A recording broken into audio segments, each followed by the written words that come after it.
Mirza Muhammad engineer صاحب کی بات سنیے کہ کیا کہہ رہے ہیں۔ حاضری کے اعتبار سے حضرت علی کے پائے کا کوئی بھی نہیں تھا۔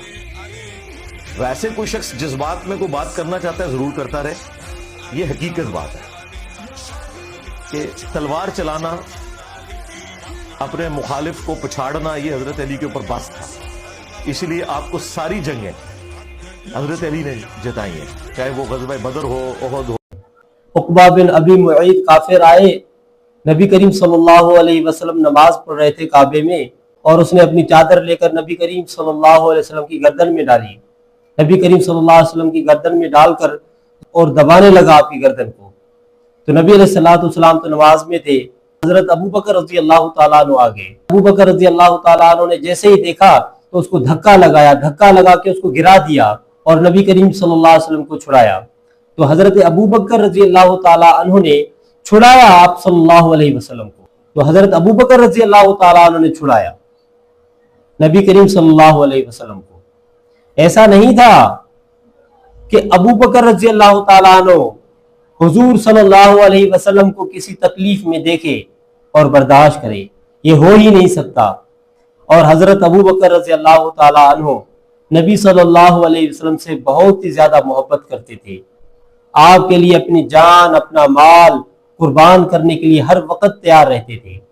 یہ حضرت ابو بکر رضی اللہ تعالیٰ عنہ حضور صلی اللہ علیہ وسلم کی تمام امت سے اور آپ کے اہل بیت سے حضرت ابو بکر رضی اللہ تعالیٰ عنہ کو جو مقام ملا ہے افضلیت کا، یہ ایسے نہیں ملا۔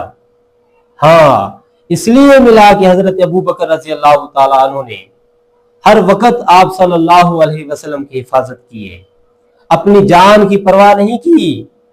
ہاں، آپ سے محبت جو کرتے تھے، آپ کے ساتھ ایسا تعلق تھا کہ آپ نے اپنی جان کی پرواہ نہ کی، لیکن رسول اللہ صلی اللہ علیہ وسلم کے لیے سب کچھ کرنے کے لیے تیار ہو جاتے تھے۔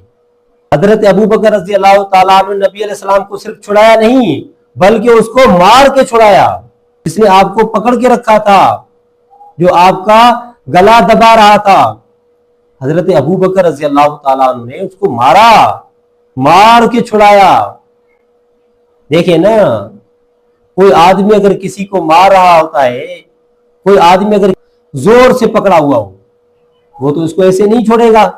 ہاں، ایسے چھوڑے گا جب آپ اس کو ماریں گے تو چھوڑے گا۔ یہ ابو بکر رضی اللہ تعالیٰ عنہ کی شجاعت ہے، بہادری ہے کہ آپ نے یہ خیال نہیں کیا کہ میں اکیلا ہوں، مجھے چھڑانے والا تو کوئی نہیں ہوگا، میرا ساتھ دینے والا تو کوئی نہیں ہوگا، میں تو تنہا ہوں، میں رسول اللہ کی کیسے مدد کروں، میں رسول اللہ صلی اللہ علیہ وسلم کو کیسے چھڑاؤں۔ نہیں، صرف یہ کیا کہ رسول اللہ کے لیے میری جان بھی قربان، میرا مال بھی قربان، میرا گھر بھی قربان۔ یہ مقصد تھا حضرت ابو بکر صدیق رضی اللہ تعالیٰ عنہ کا، جو لوگ سمجھ نہیں سکتے ہیں آج کہ ابو بکر افضل کیسے ہے۔ ابو بکر افضل ایسے ہے کہ ابو بکر کے ہاتھ میں کچھ بھی نہ ہو تو رسول اللہ کا دفاع پھر بھی کرتے ہیں، رسول اللہ صلی اللہ علیہ وسلم کا دفاع کرتے ہیں۔ ابو بکر وہ ہے کہ جس نے اپنی پرواہ نہ کی، رسول اللہ کی جان کی پرواہ کی اور اپنی جان کو تکلیف میں ڈال دیا لیکن رسول اللہ کو چھڑا دیا۔